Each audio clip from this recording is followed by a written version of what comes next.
Hello everyone, I am Pranav. आज हम बात करेंगे कौन से टॉपिक की, ट्रिक्स और रूल्स की क्वेश्चन हम कैसे सॉल्व करने वाले हैं। किस में?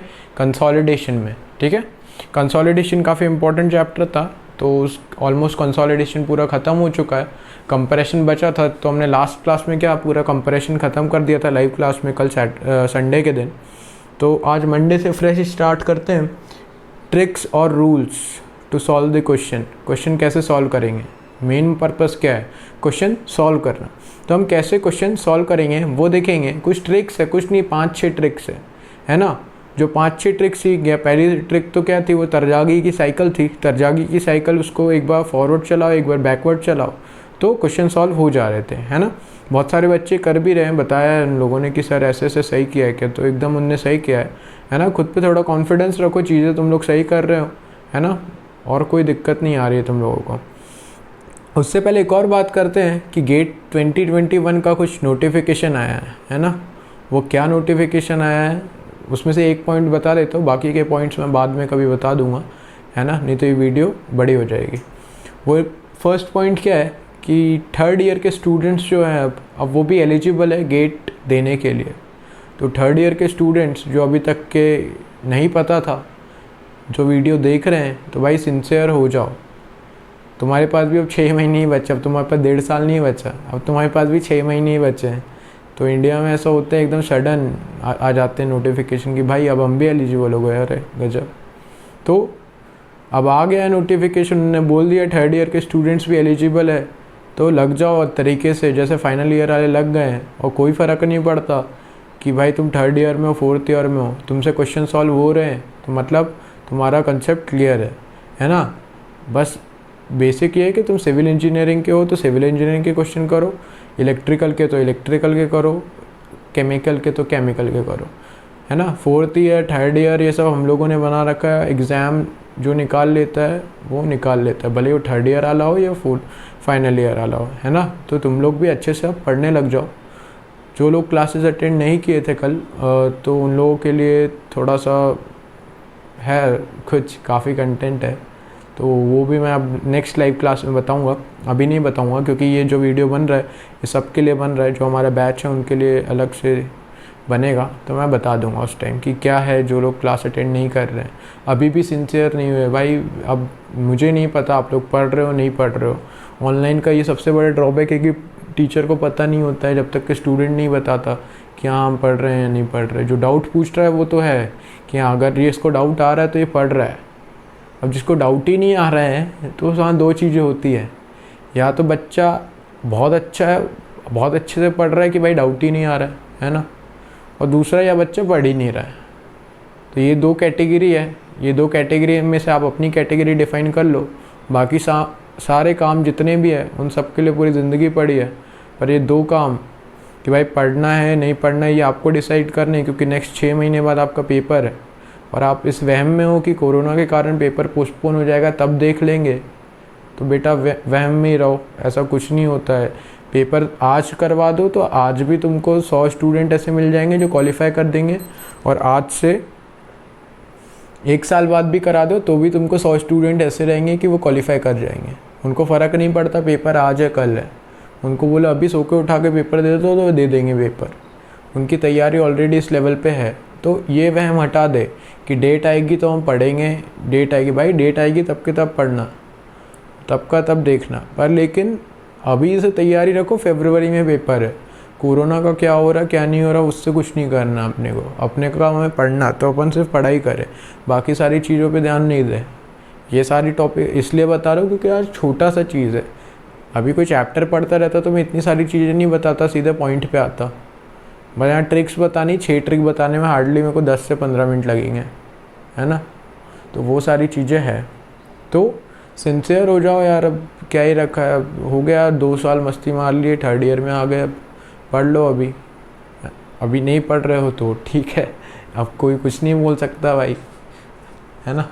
ठीक है, चलो छोड़ो ये सब काम की बातें थी इसलिए बोल दी। फर्स्ट ट्रिक आते कंसोलिडेशन की बात कर रहे हैं, है ना। कंसोलिडेशन में क्वेश्चन कैसे सॉल्व होंगे, तो सबसे पहला रूल है रूल नंबर 1। रूल नंबर 1 क्या है? Rule number 1,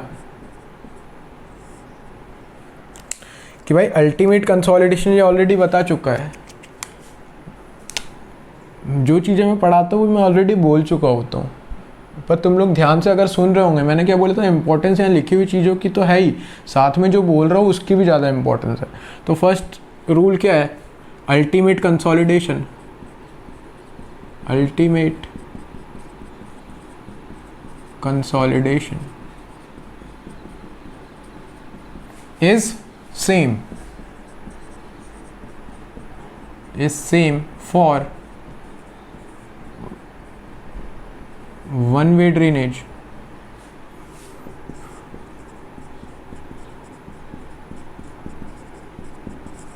and two way drainage।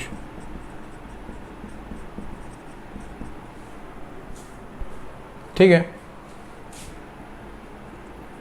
for one way drainage and two way drainage if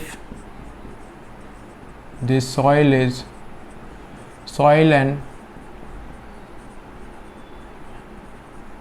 loading condition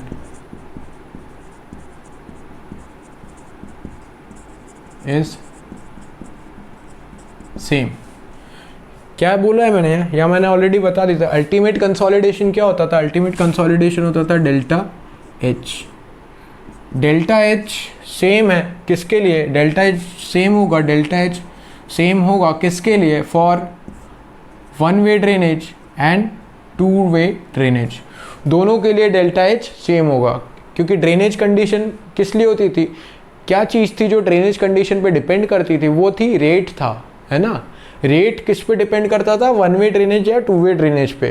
पर अल्टीमेट कंसोलिडेशन तो दोनों के लिए सेम होगा, कि मतलब एक अगर वन वे ड्रेनेज में 100 mm सेटल हो रहा है तो दूसरा टू वे ड्रेनेज में कितना होगा, वो भी 100 mm ही सेटल होगा। बस कंडीशन क्या जुड़ गई कि कंडीशन ये होनी चाहिए कि soil and loading rate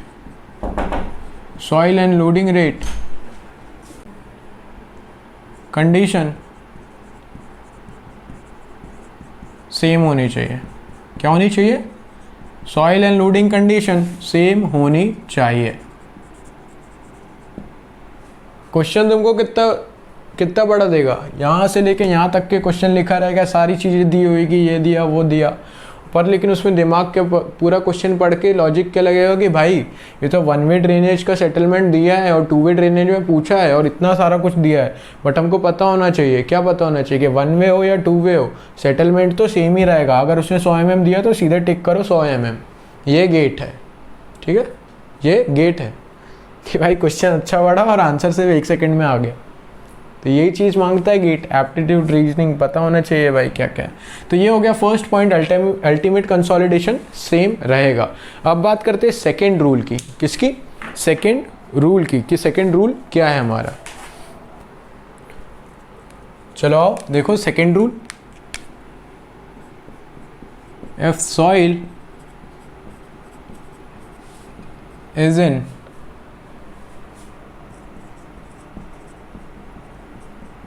normally consolidation stage, then use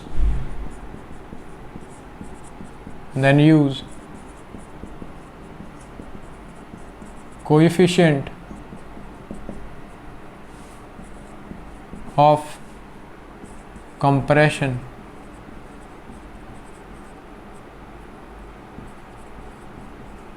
coefficient of compression क्या था, CC, and if soil is in over consolidated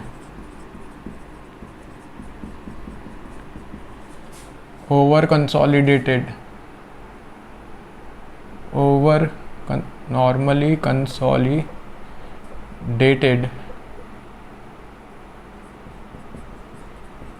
consolidated stage,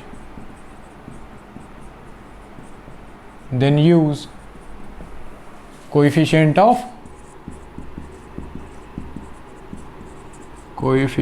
of रिकम्प्रेशन,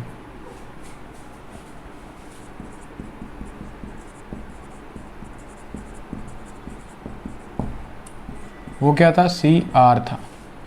ठीक है ना। देखते हैं क्या हो गया है, क्या पूछ लिया, ये क्या लिख दिया।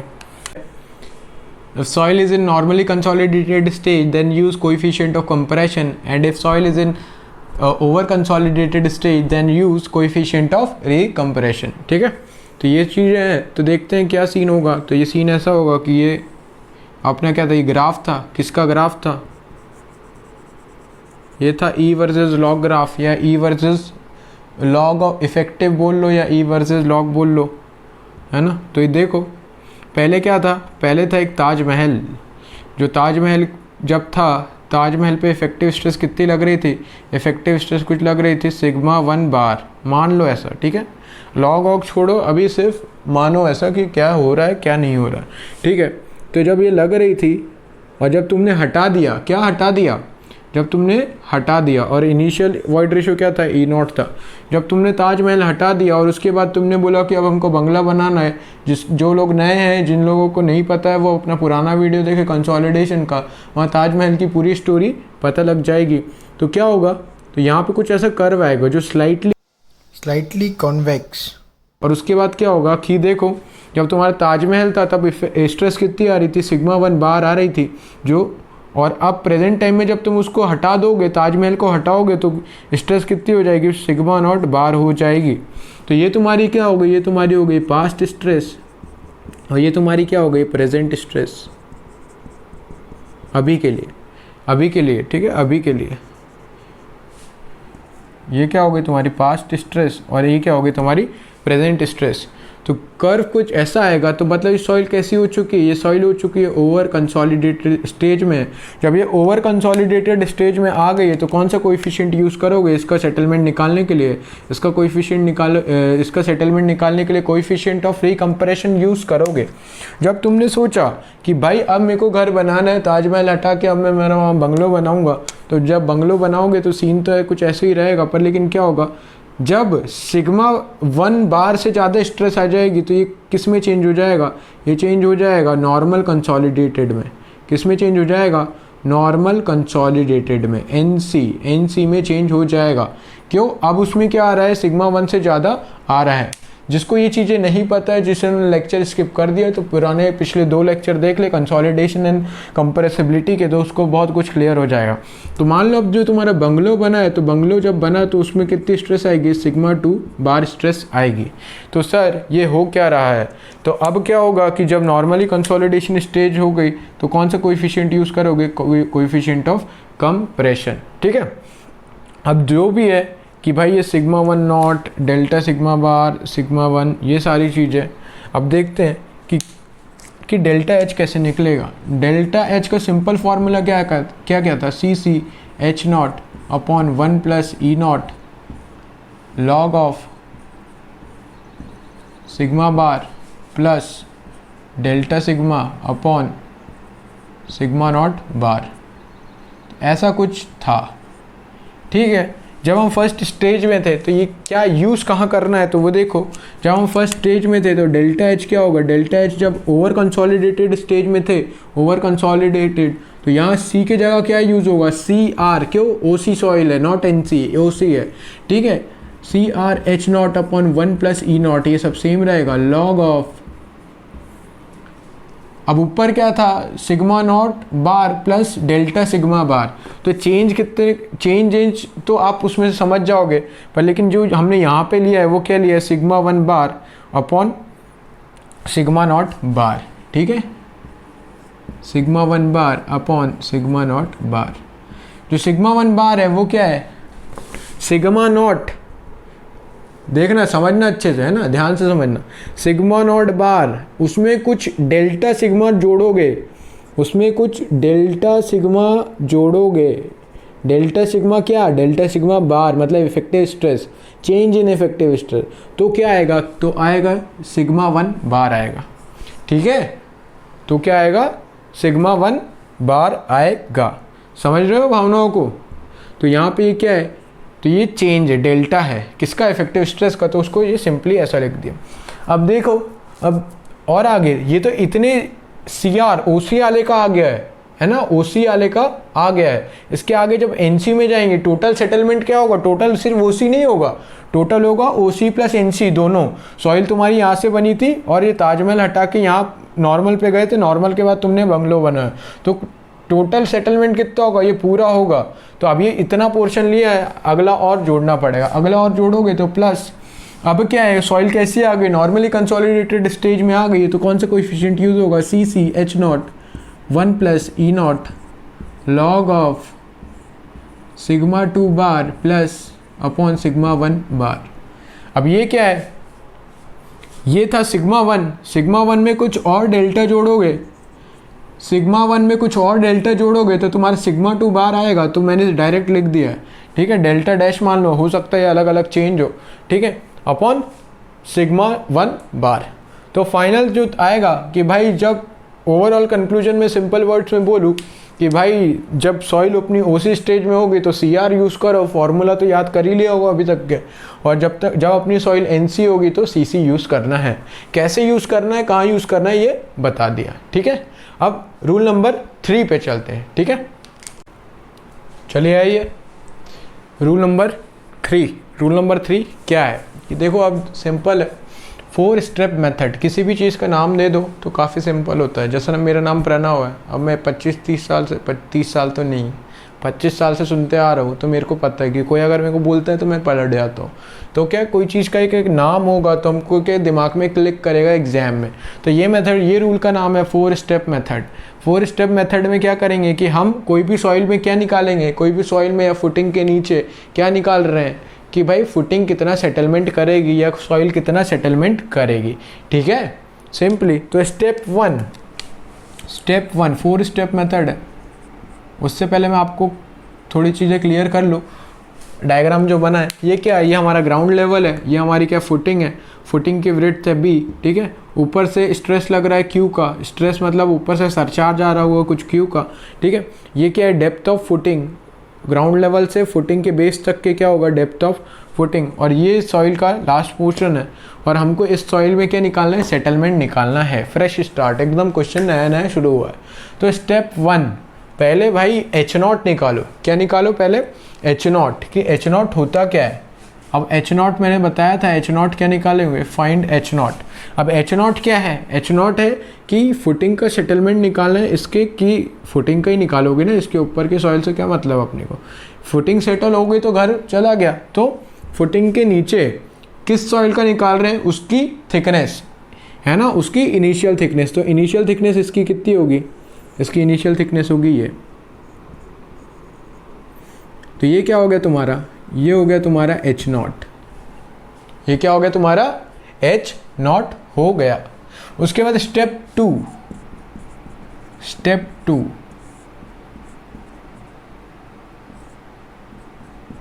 Calculate effective stress sigma bar या sigma naught bar at the centre of compressible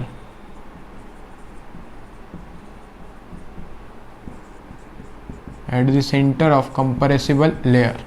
ये क्या था, ये था थिकनेस ऑफ कंप्रेसिबल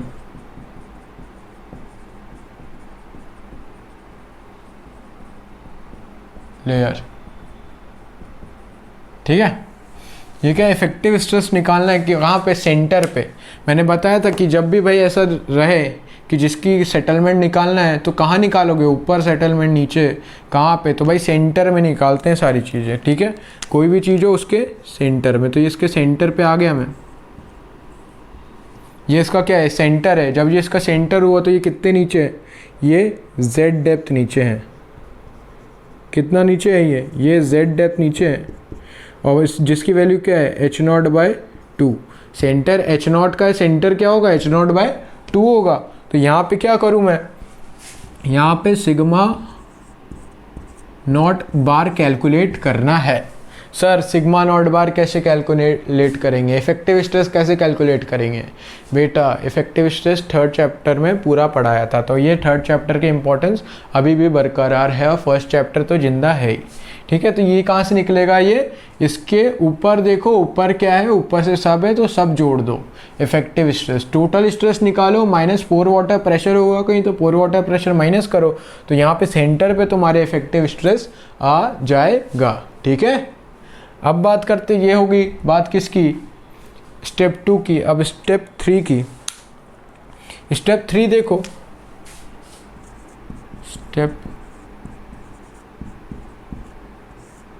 स्टेप 3 क्या है? डेल्टा सिग्मा बार। क्या? चेंज कैसे निकालोगे? चेंज कैसे निकालोगे? तो देखो ऊपर से इफेक्टिव स्ट्रेस कितनी आ रही है, ऊपर से स्ट्रेस आ रही है Q, तो भाई ये कंप्रेसिबल लेयर पे स्ट्रेस कितनी आ रही है, तो कोई डेल्टा सिग्मा बार निकालना पड़ेगा। तो देखते हैं, तो देखो ये डेप्थ कितनी है, Z है, तो मैंने डिस्ट्रीब्यूशन ले लिया। कितना ले लिया डिस्ट्रीब्यूशन? 1:n का डिस्ट्रीब्यूशन क्या लिया मैंने? 1:n का। ठीक है, और ये तो क्या थी? ये विड्थ थी।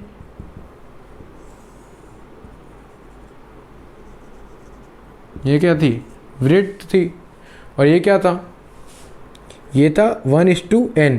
एक में अगर n 1 वर्टिकल में n हॉरिजॉन्टल ट्रेवल कर रहा है तो z वर्टिकल में कितना ट्रेवल करेगा? तो वो करेगा Zn। ठीक है, सेम वही 1:n, तो ये कितना होगा? ये भी होगा Zn। Z क्या है? H0/2। तो यहाँ पे कुछ और प्रेशर होगा, नीचे नीचे जाओगे तो प्रेशर डिस्ट्रीब्यूट होगा। डिस्ट्रीब्यूशन 1:n का लिया, तो यहाँ पे क्या निकालोगे तुम? यहाँ पे चेंज इन इफेक्टिव स्ट्रेस निकालोगे। क्या निकालोगे? Change in effective stress. देखो लोड डिस्ट्रीब्यूशन,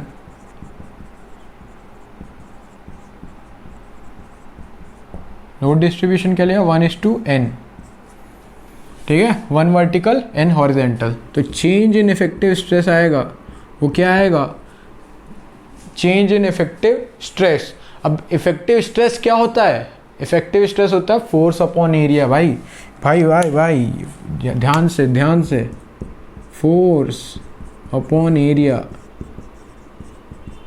आप कंफ्यूज किस में हो रहे होगा? सर ये क्यू भी तो है, ये सर क्या क्या हो रहा है?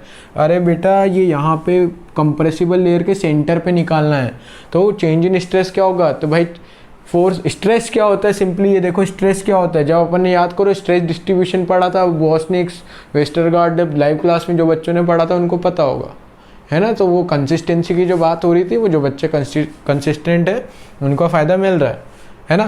तो ये क्या है? स्ट्रेस की बात की थी मैंने, वहाँ पे भी बोला था स्ट्रेस, बेटा स्ट्रेस होती है फोर्स अपॉन एरिया। तो सर ठीक है, फोर्स अपॉन एरिया तो ठीक है, तो फोर्स कितना लेंगे? सर फोर्स कितना लेंगे?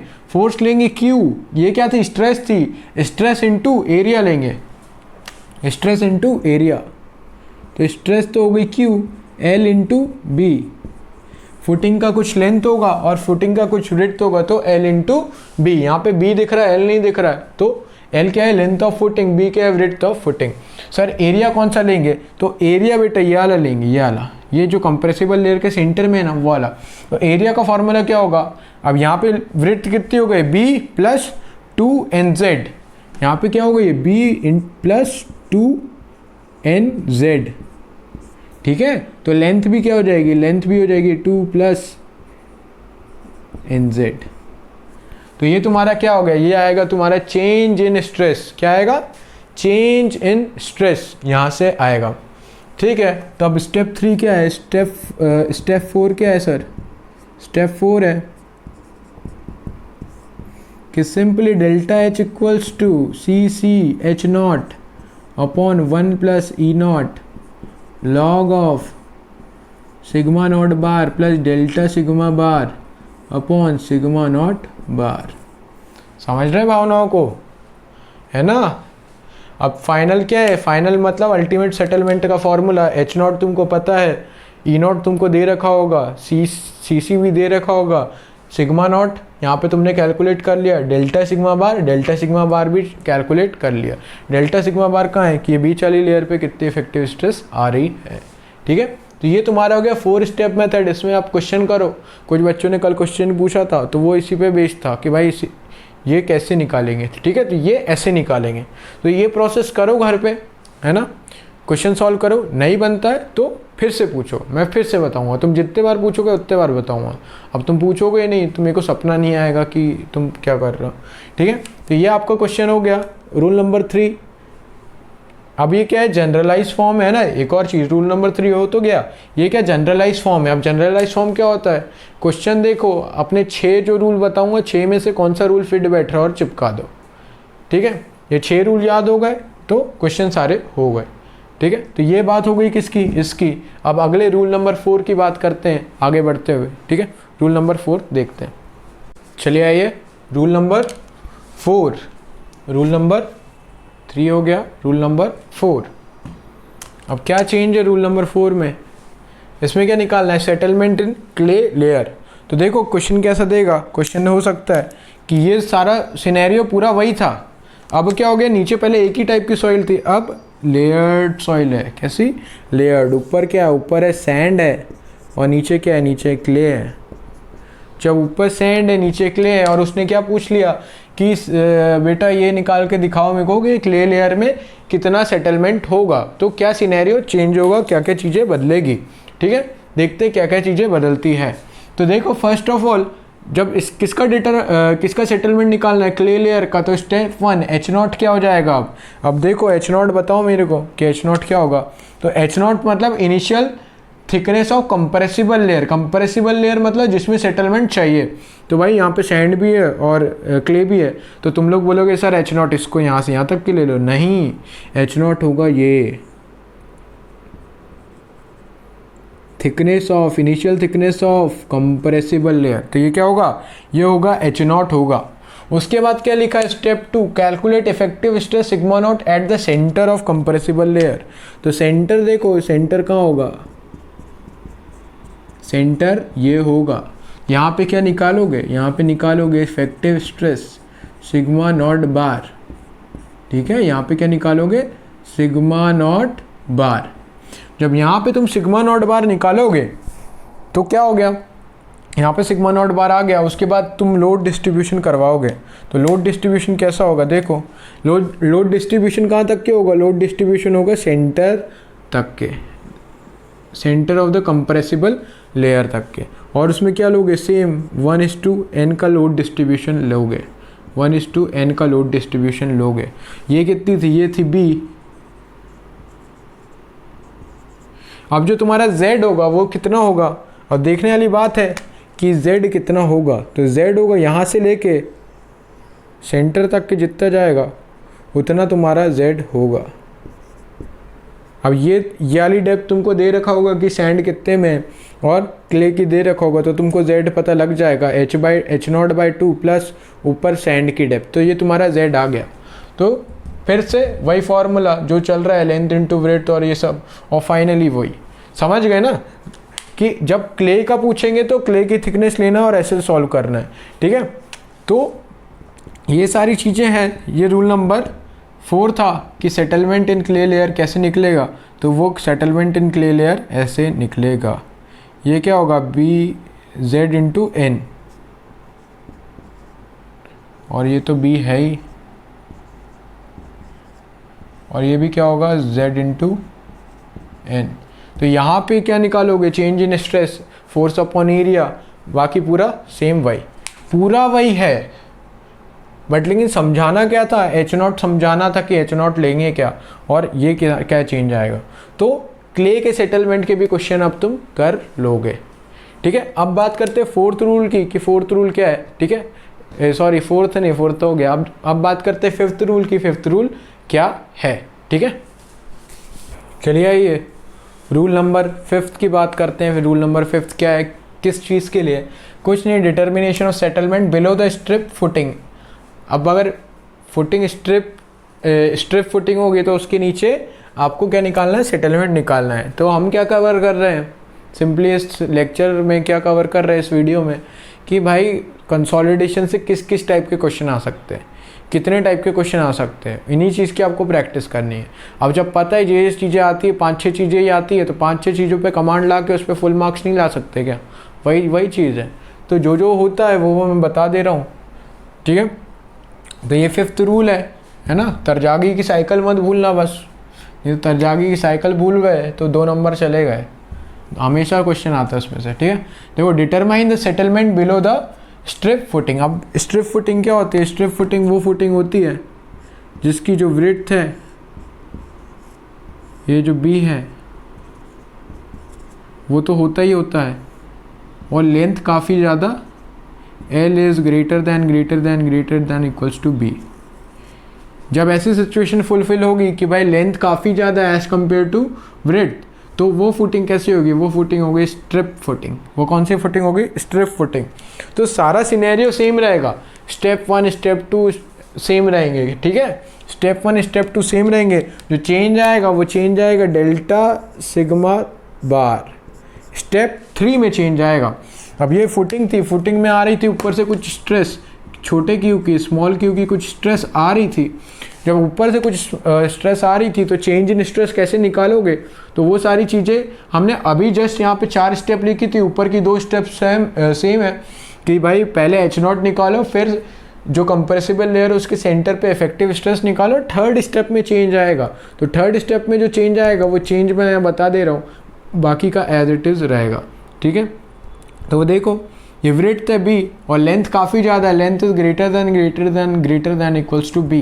तो ये सारी चीज़ें सही है। और चेंज कैसे निकालते थे? सिंपल, हमेशा ये चीज़ लिखना, फोर्स अपॉन एरिया। अब ये इसलिए लिखना, यहाँ गलती करोगे तो कभी हो सकता है जब वो सीधे फोर्स दे दे और तुम तब भी उसमें एरिया का इंटू कर रहे हो, तो नहीं, हमेशा देखना कि उसने फोर्स दिया है ऊपर कि स्ट्रेस दिया है। वो यहीं खेल जाता है कि भाई ऊपर फोर्स दे देता है, पर तुम लोग क्या करते हो कि तुम लोग ये उसको स्ट्रेस जो मैं पढ़ा रहा हूँ वैसे कर देते हो। पर वो कभी कभी ऐसा भी गेम खेल देता है कि ऊपर स्ट्रेस दे देता है और तुम लोग क्या लगा देते हो? फोर्स अपॉन एरिया लगा देते हो, और स्ट्रेस को समझ लेते हो फोर्स है और फोर्स अपॉन स्ट्रेस है अपॉन एरिया। तो stress equals to stress upon area हो जाता है तो गलत हो जाता है। तो दिमाग खोल के क्वेश्चन करना है ना, एकदम चल रहे के। तो देखो फोर्स कितना है? फोर्स है, फोर्स क्या होगा? स्ट्रेस इंटू एरिया, एरिया क्या होगा? L into B. तो सर नया क्या बता रहे हो इसमें? और जब सेंट्रल लेयर पे एरिया क्या होगा? सेंटर चेंज कहाँ पे देखोगे? सेंट्रल लेयर पे। तो सेंट्रल लेयर का एरिया तो वो आएगा L प्लस 2nz प्लस थोड़ी होता है यार, इंटू होता है, B प्लस 2nz। अब ये होता है, अब देखो कि क्या हो रहा है कि L is greater than equals to B। तो यहाँ पे देखो L, एक तो L भाई है अपने L, और दूसरा क्या है? L प्लस 2nz है। n और z तो छोटा सही है, n भी ज़्यादा कुछ फ़र्क नहीं है। तो मान लो ये अगर 10,000 है, 1 10 100,000 10,000 लाख 10 लाख, ये 10 लाख है, तो ये कितना होगा? 1 2 3 4 5 6, 1 2 3 4 5 6। अगर ये 10 लाख है तो ये 10 लाख 10 होगा। समुद्र में से थोड़ा सा पानी निकाल लो तो कोई फ़र्क पड़ता है क्या? नहीं पड़ता है। तो L is almost equals to L plus 2nz होगा। तो जब स्ट्रिप किसके लिए बात करें? सिर्फ स्ट्रिप फुटिंग के लिए, हर केस में मत कर देना, नहीं तो सर आपने तो बताया था समुद्र में से पानी निकाल लो तो कुछ होता है क्या? तो समुद्र में से जब 1 बाल्टी पानी ऐड कर दो या निकाल लो तो कोई फ़र्क नहीं पड़ता समुद्र को। तो वैसे ही जब स्ट्रिप फुटिंग होगी तो स्ट्रिप फुटिंग को कोई फ़र्क नहीं पड़ेगा वो L है या L प्लस 2nz है, ठीक है। तो कैलकुलेशन में फ़र्क नहीं पड़ेगा। तो यहाँ से डेल्टा सिग्मा बार का फॉर्मूला क्या आ गया? यहाँ से आया QB upon B plus 2nz। तो बस यही एक चेंज था जो मेरे को बताना था स्ट्रिप फुटिंग के लिए, जो मैंने ऑलरेडी बता चुका था। जो बच्चे लाइव क्लास में आ रहे थे उन लोगों को पता होगा कि सर ने ये क्या बताया, और जिनको नहीं पता था वो भी मैंने बता दिया स्टिल, ठीक है। तो ये किसका हो गया? केस है। जब हमको क्या पता था? लोड डिस्ट्रीब्यूशन कितने का दिया था?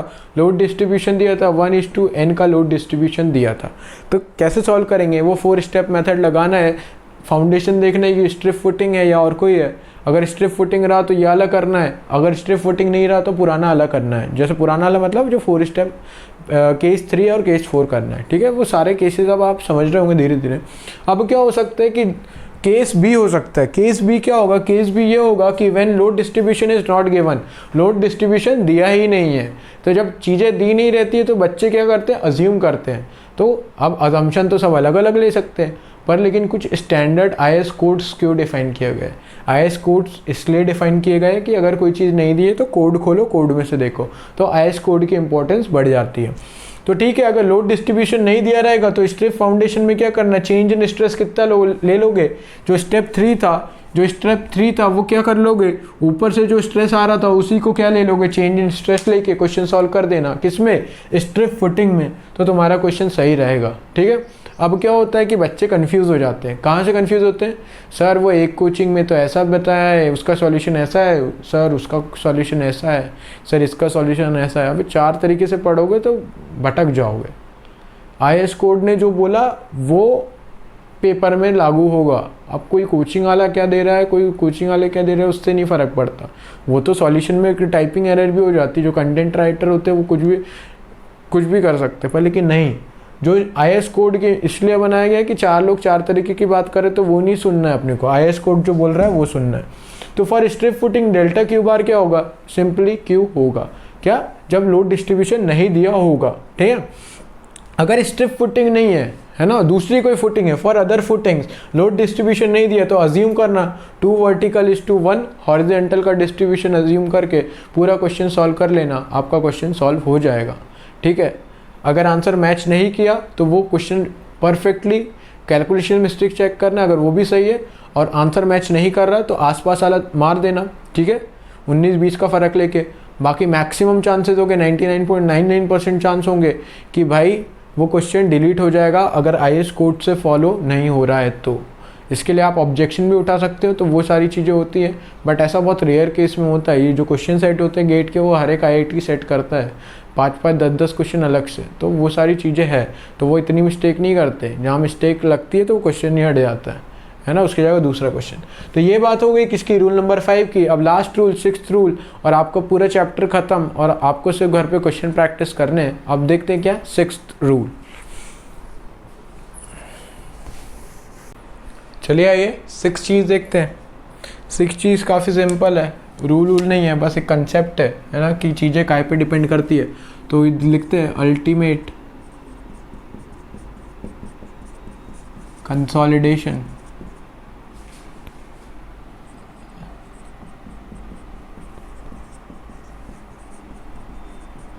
डिपेंड्स अपॉन फर्स्ट किस पे डिपेंड करेगा?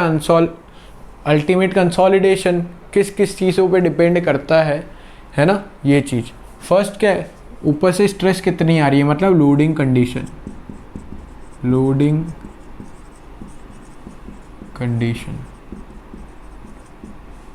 कंडीशन मतलब डेल्टा सिग्मा बार क्या आ रहा है, ठीक है। डेल्टा सिग्मा बार चेंज क्या आ रहा है, जो स्ट्रेस है।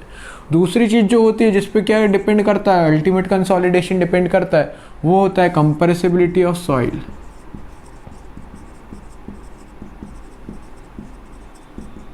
Compressibility of soil, CC, MV, AV, ये सब पढ़ा था ना। तो दूसरी चीज़ क्या होती है? Compressibility of soil.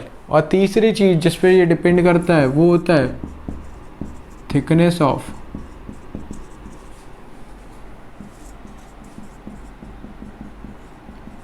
Compressible layer H0, ठीक है। ये इसलिए बताना ज़रूरी था, है ना, कुछ नहीं है इसमें। दिमाग क्या था? Delta H equals to CC H0 1 plus E0 log of sigma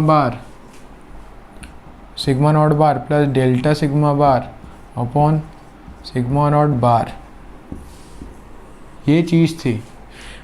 आज इस चीज़ को बताने का ये रीज़न है कि अगर जो बच्चों को आता है ठीक है, जो बच्चों को नहीं आता है तो मेरे लिए सब बराबर है।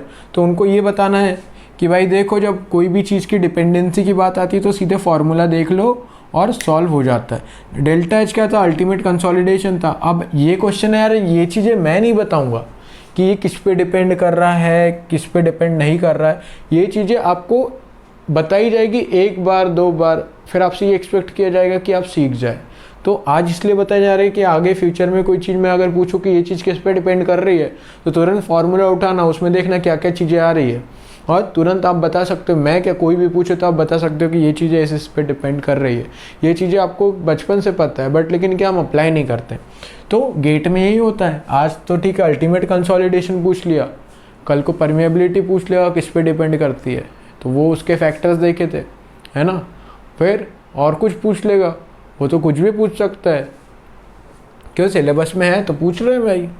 तो वैसे ही डेल्टा एच देखो, फॉर्मूले में सी सी आ रहा है, मतलब कंप्रेसिबिलिटी ऑफ सॉइल, तो C C M V A V इन सब पे डिपेंड करता है अल्टीमेट कंसोलिडेशन। फॉर्मूले में एच नॉट आ रहा है तो thickness of compressible layer H naught पे डिपेंड करता है। और delta sigma sigma sigma are stress आ रही तो मतलब लोडिंग कंडीशन पे डिपेंड करता है। तो फाइनली अल्टीमेट कंसोलिडेशन 3 चीज़ों पे डिपेंड करता है, जो कि फॉर्मूले से हमने देख लिया है। तो ठीक है, यहाँ पे ये 6 चीज़ें ख़त्म हो गई है और आपका कंसोलिडेशन एंड कंप्रेसिबिलिटी चैप्टर ख़त्म हो चुका है। अब आपको कुछ नहीं, घर पे बैठ के ये 6 चीज़ें, ये 6 रूल्स लगाने हैं। क्वेश्चन को देखना है कि कौन सा रूल लग रहा है, और एक 7वां रूल जो बताया था, तरजागी की साइकिल फॉरवर्ड और बैकवर्ड। ये चीज़, तरजागी की साइकिल चलाना सीख गए और ये 6 रूल सीख गए तो कंसोलिडेशन में पूरे में से पूरे मार्क्स आएंगे, कहीं नहीं जाएंगे। ठीक है, तो ये बात हो गई कंप्रेसिबिलिटी एंड कंसोलिडेशन की। अब हम नेक्स्ट वीडियो में, नेक्स्ट लेक्चर में नया चीज़ स्टार्ट करेंगे, वो है shear strength of soil. Shear strength of soil में बहुत सारे एक्सपेरिमेंट्स हैं, तो ऐसा हो सकता है कि एक एक्सपेरिमेंट की वीडियो आएगी, है ना, फिर दूसरे एक्सपेरिमेंट की वीडियो आएगी, तीसरे। बट आप जब प्लेलिस्ट में जाके चेक करोगे तो आपको वहाँ पे लेक्चर लाइन से मिलेंगे।